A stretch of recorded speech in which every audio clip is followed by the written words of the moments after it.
although it's provided for by the Constitution.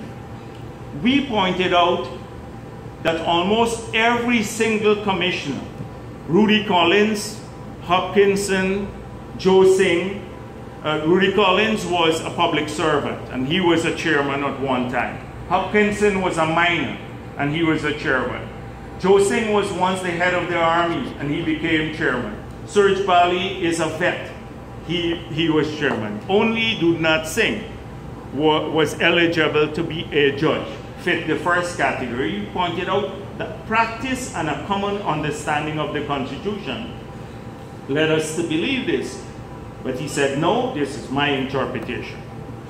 It took us 2 months to try to get him to shift this position. I requested a meeting, did not want to meet. He said, let the Attorney General meet with one of your people. So now he relented,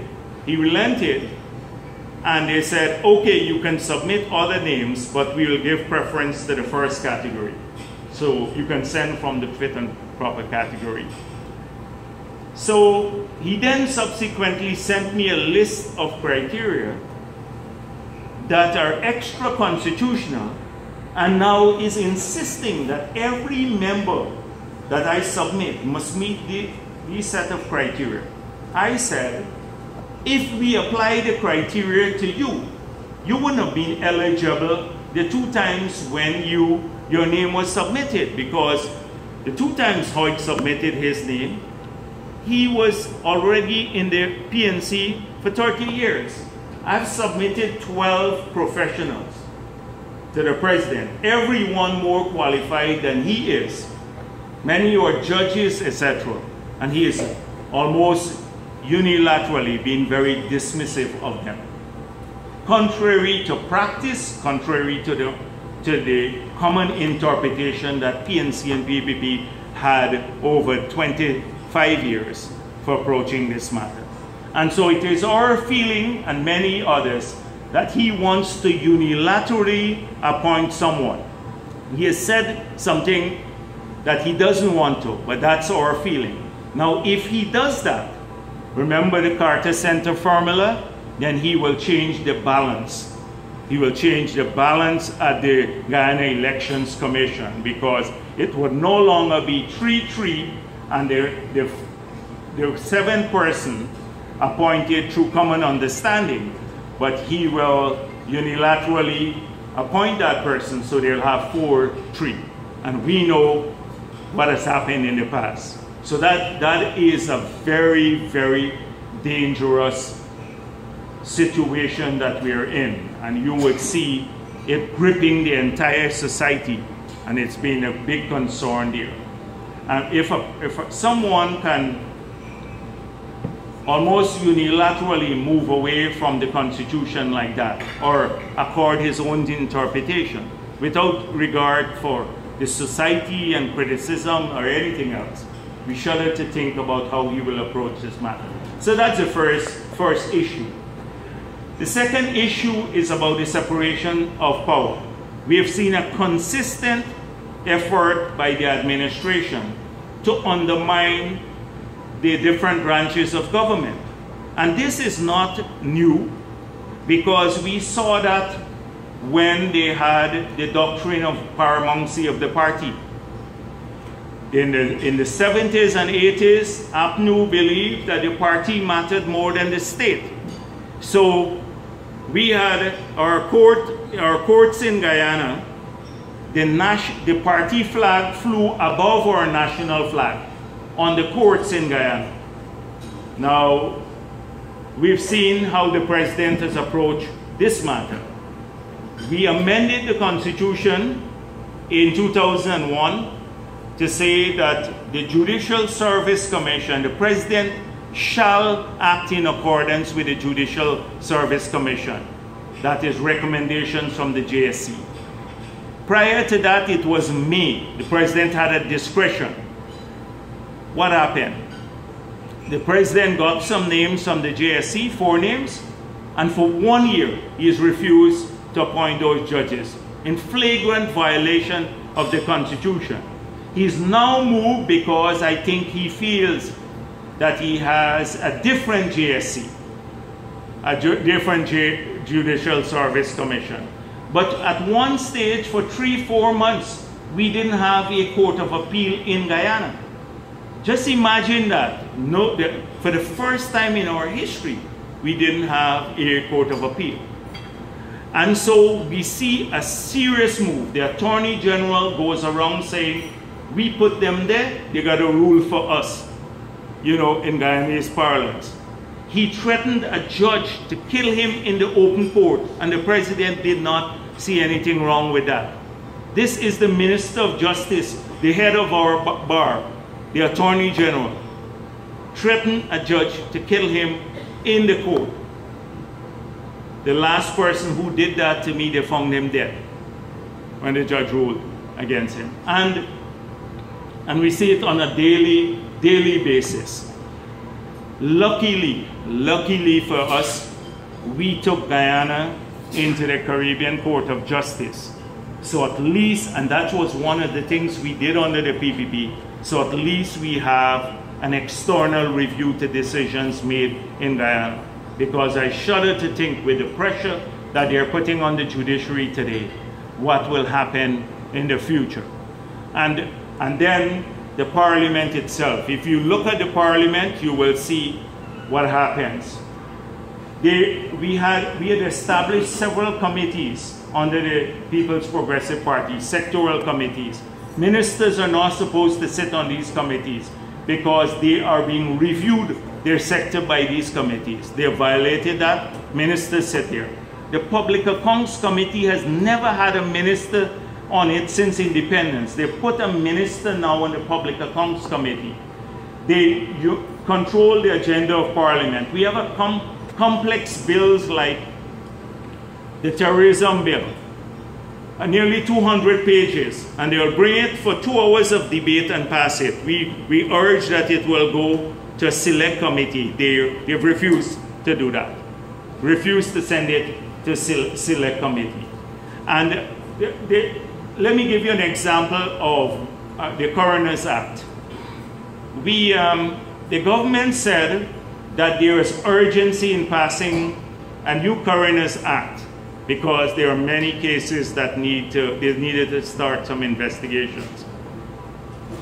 So they pushed it through Parliament in a single setting. In the Act, they had a feature that if a person of Asiatic origin, Indo-Guyanese or a Chinese person, were to be killed, before you start the inquiry, you have to contact the Immigration Agent General. So now that is a feature of the colonial era. We don't have an Immigration Agent General anymore. That 100 years ago we had that. So we said, let us take this bill to select committee for 1 day. And we will change that because it's not reflective of Guyana today. It's a feature of the colonial era. They decided to pass it with that in place. So if anybody gets killed in Guyana today, you got to go and hunt an Immigration Agent General that was from the period of indentureship to inform them before you start the inquiry. It's just rushing through things through Parliament. The Parliament doesn't meet. And so we see major attempts of the executive to control not just the agenda of the legislature, but to truncate debate and to change much of what we had done, the spirit of the constitutional reforms that we had put in place. And so it is these two issues that bother us tremendously. Because as you know, we had the most far-reaching constitutional change, I would say, anywhere in the Western Hemisphere in 2001. In that period, recognizing the complexity of our society, we put enshrined in the new constitution 5 commissions. These commissions, to sit on one of them, you have to have 2/3 support from the National Assembly. It meant bipartisan support. What are these commissions? We call them the Rights Commission. No country in this hemisphere has those commissions. One for gender, because we recognize the vulnerable groups who are women. One for indigenous people, children, human rights, and ethnic relations. Given the complex nature of our society, we felt that we had to have these commissions in place and approach them in a bipartisan manner. They're almost truncating all these commissions. The Ethnic Relations Commission is not functioning, so they're replacing a constitutional commission now by an executive action, setting up a ministry to do social cohesion. But the budget, the huge budget for social cohesion in that ministry is used in a partisan manner, more divisive among our people than bringing them together. So those are being eroded, the constitutional things. I mentioned the 4 sectoral committees. We didn't have those in our constitution. In 2001, we put them in place because we believe that the government must be accountable and ministers must go to these bodies to account for their stewardship and their sectors. So what we did, we had the majority at that time. We could have taken chairmanship of every one of those 4. One is on natural resources, the other on economic services, one on social services, and the other one on foreign affairs, covering the gamut of government. And what we decided to share it. They will chair 2, we'll chair 2, and we rotate the chairmanship. I mentioned how that's being eroded. The management of parliament, before that, the constitutional change, the executive used to control parliamentary agenda totally. We then did where both sides had equal numbers and the speaker chaired it. We reduced the powers of the service commissions, the judicial, police, teaching service, and the public service commissions, in an attempt to have a more inclusive society given the nature. I can go on and tell you about all the changes to the Constitution that we made in 2001 because we recognized that our society had needed these complex ways of moving forward. And so today, all of those features that we put in place to safeguard people and their rights are being eroded. And that is why there is a big worry about it. Because if that happens, if you control the courts, like recently, a private individual sued the government because the government awarded a contract for $6 million above the second rank tender. It is a contract for the award of the meters for GPL, the power company, the meters. And so this company sued the government. The judge gave them a month to adjourn the case for a month. And then, to our surprise, the Attorney General approached the judge, and then the matter was heard within days, and there was a ruling in favor of the state. They argued, well, the state can't wait. So if you have a decision, now if I'm a private individual or we in the opposition, if we try to get an early date for any issue, you can get it. But the state now can influence the judiciary to give an early date. So there is no fairness anymore. We've been waiting for 2 years so far to have our elections petition heard. Although in our law, it says it must be heard continuously and urgently, because it's an elections petition. And we can't get an early date for that, because they file a lot of interlocutory matters. So even if you're an investor, in Guyana, and you run afoul of the government for contract law or anything else, forget the rights issue for a time, and the state has control of the judiciary, then you will never get justice. And so that's why, as I said before, it's so vital that we preserve the separation of powers and we zealously guard these institutions that we've worked hard over the years to make independent from a period of the paramountcy of the party when they fall under the party in the government, that we preserve those gains. And hopefully the International Center for Democracy would look at those 2 sets of issues. On the economy, and maybe I just say a few words about this. Our philosophy differs significantly. Every single major investment that came in Guyana, including ExxonMobil, came under the People's Progressive Party. Oil was found by ExxonMobil under the People's Progressive Party. The economy has flatlined. There are two sectors, two companies that are producing large quantities of gold now that have kept the growth rate positive, and both came under the PPP. Not a single major investment from abroad. And if you talk to any businessman in Guyana, if you do an informal survey, any businessman, they're not investing. They're not going to invest because they feel insecure about their capital. Capricious raids, capricious statements from the tax authorities, the tax authorities have been politicized. Agencies that were set up to defend, like say, against money laundering are being used now, say SOPU, which was set up by the PPP under the authority of the Commissioner to support the Anti-Money Laundering Act and the Financial Intelligence Unit. Now they report no longer to the Commissioner of Police, but directly to the Office of the President. And their list no longer, they don't go after drug dealers anymore or money launderers. We haven't had a single case of that in years. They've gone after political opponents. And people, particularly the business community, shaking them now.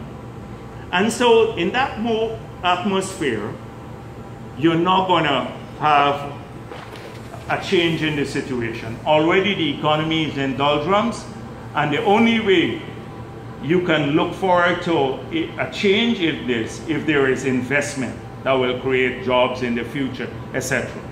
If you go to Guyana, everything. You talk to the miners and they will tell you now our environment has changed significantly, the small miners, and the sector is on the decline. Construction is on the decline. Forestry. Sugar workers now, by the end of this year, of the 17,000 sugar workers we had, when we left office working, earning a living, 10,000 would lose their jobs. That is with a family of 50,000 people in a population of 750,000, 50 to 80,000 people. Don't know from next year where they're going to be earning. It will make these places into ghost towns like at Wales, etc. And so that is happening, and the government seems to be focused only on oil, and they're selling now that oil will be the solution to all of Guyana's problems. But we've been saying oil can be a blessing or it could be a curse. And that is why we've been advocating strongly for a sensible assessment of the prospects of oil and a nuanced understanding of how oil proceeds can be integrated into an economy without damaging it fundamentally, as has happened in so many parts of the world. Venezuela, 3 million barrels of oil exported per day, but food shortages. Look at many other countries, Nigeria, many other parts of the world. Poverty, even Trinidad and Tobago now. You go to Trinidad and Tobago and you go to Laventille, and although we don't have oil, we don't have the sort of extreme poverty that you see witness in those areas. And oil can only exacerbate that. And the Dutch disease, the change in relative prices will kill all the other sectors if they're not already killed by this capricious, almost uninformed government action to some of the major sectors of the economy. So we've been arguing, we are saying, have a nuanced understanding of oil. First of all, oil may bring large amount of wealth in the future, or it may bring very little. Look at 2014, the oil price per barrel, $130 nearly. By the time mid-2015, it fell to $28 a barrel it's gone up now to about $50 a barrel. Such a precipitous drop. If oil falls into the $20 a barrel, then ExxonMobil may not even be able to pump the oil. So oil proceeds are very volatile. The markets move on all sorts of things, not necessarily just supply and demand. There are a whole range of things that can move the market. And we're saying if you kill the labor-intensive sectors, rice, sugar, mining, and forestry, construction, retail trade, where large numbers of people are being employed, and try to replace it by only a capital-intensive industry like oil and gas. As ExxonMobil said, they would spend probably $5 billion over the next few years, but you'll have 300 jobs. You'll have 300 jobs. So where are you going to get the employment for these people? And that is why we have to make sure that the rest of the economy is healthy and integrate oil proceeds in a manner that does not destroy the rest of the economy. And you know, the Norwegian model that we spoke about, etc. But this government already promising people free gas, a check-in everybody, you don't have to work in the future, you know. And what about the years when you don't get oil money? What about the years when you don't get oil money? So their whole philosophy on economic matters, which I would not deal with too much here, the whole philosophy is one that we don't subscribe to.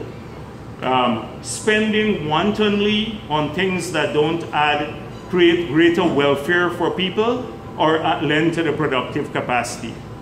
Wanton spending, wasteful spending.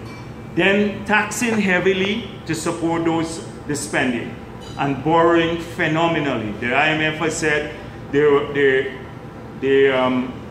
debt to GDP ratio will go from 50%, and we brought it down from 913% in 1992 to 50% by the time we left. We'll go up back to 19%, to 60% of GDP by 2019. This is the sort of approach. So spend wantonly, tax people, and borrow enormously. And that is precisely the path that Burnham followed, that led to our country being, when we left office, according to Carl Greenidge himself, that we were spending 153% of revenue to pay debts. 153% of revenues to pay debt.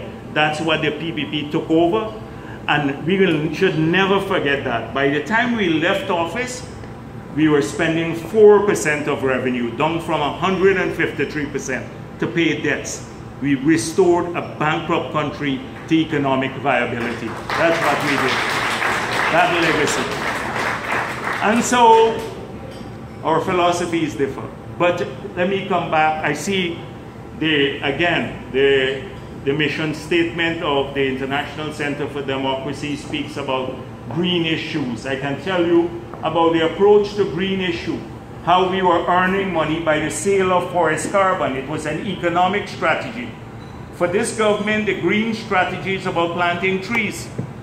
It's not about planting trees. It's a replacement of an old polluting model that ensures prosperity for a country by one that maintains the path to prosperity, but does it in a manner that is more environmentally friendly. That is what we are trying to get over. They've killed the hydropower, saying it was corrupt. And a lot of the things that they were talking about, the corruption, now they have had 2 years in government, 50 audits. We keep saying to them, lock up the people who you find corrupt. But they said that. Then Norway just came out with a study and said, the only way forward to achieve our targets is to build the same Amila Fall that they killed. By this year, 2017, that hydropower would have been producing power that would have led to 50% cut nearly in the price of power. Not a single cent of debt on the treasury, because it was a 750 million US private investment that would have added 2 percentage points to GDP. That was what Amila would have done. Would have made a big difference to our manufacturing sectors, etc. So a lot of these things are economic issues. the reason I don't want to focus on that too much is we will fight that battle in Guyana. We'll fight it because every country has economic issues and differences of views. And people are assessing our views and theirs in Guyana. So, but for an international center, they have to focus more on the universal values. And universal values that are recognized around the world are the two that I mentioned before. Free democracy, and secondly, the doctrine of the separation of power, vital for the future. And so I hope that we will see an enormous amount of work being done in this area, and all of you can help. If we stay silent on this matter, then we will deserve the type of country our country will become. And many of you still have a great interest in that country. You all can make a difference. Every single one of you in this room can make a difference. Please get involved. You know, some may be able to help these guys financially, but others with just their time and effort. And meeting people and talking to them and lobbying.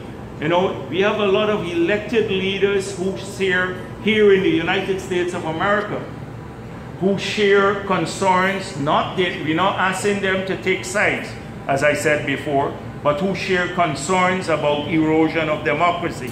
Please use your influence to lobby them so that they pay attention to what's happening, so that we don't go back to that horrible, turbulent past that caused so many of our people grief, you know, all sorts of grief.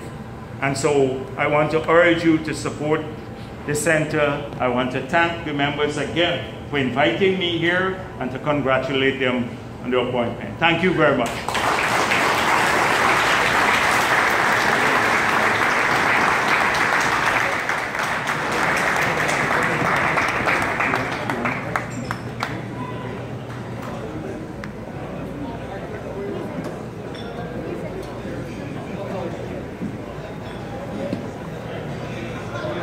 Let's have a nice round of applause for President Bharrat. Stand up, sir. He will be around my work for a few minutes over there. If you want a picture or even ask some questions, you'll have an opportunity to do so. So, we're moving to the second phase of the evening, which is a point where we will invite you on the dance floor. The band is going to play, and the bar is open, and so I think you'll have a wonderful time. But before we formally close, where is Mr. Bharrat from? I know he's planning on the run reunion, which is on what's the date? Television. 29th of July. There are many other reunions, but because I'm in Fort Bragg, I have to.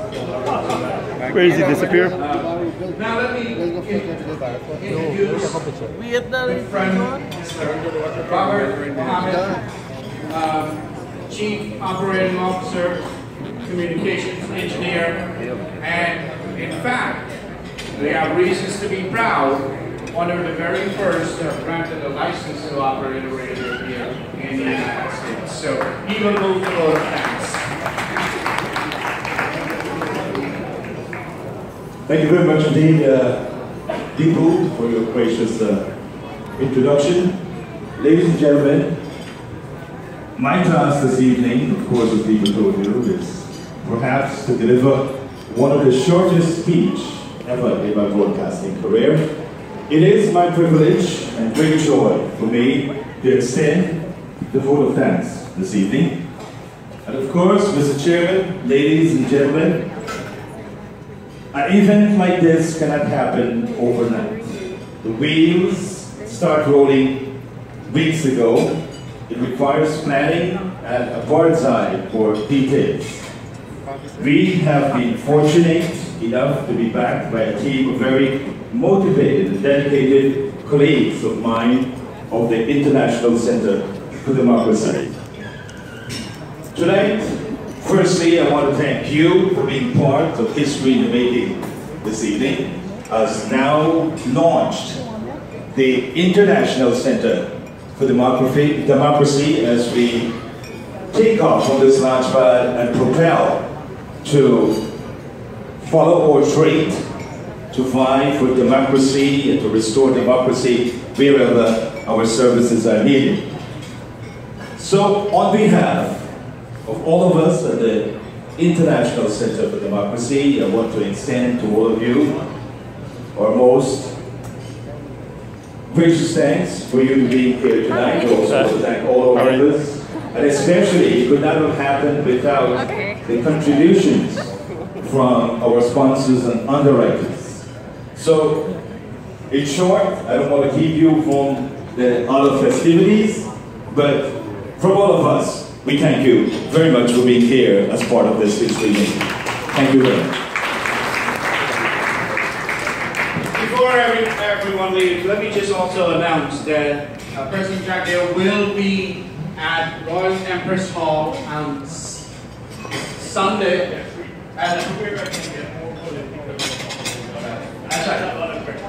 So what he just said to me is that if you really want to see the Bharrat Jagdeo get political, come meet him on Sunday, 3 o'clock, Royal Empress Hall. It'll be an open forum. It'll be a great way for you to hear him in his political world. So please join him and all of the sponsors for that. Now we formally open up the hall for nothing else. All right, I just turned to the organizers and there's nothing else, so let's just have a really great time. I personally would like to thank you all for being here, right, here me home. And I also like to thank you for taking the time and effort on a Friday night in July to be here to launch this wonderful organization. Thank you so much, and long live the ICD. One more announcement. I was reminded there is a photo booth. There's a photo booth outside. Great pictures. It really comes out very nice. It makes you even look better than what you normally look. I tried it. So please, we encourage you to go.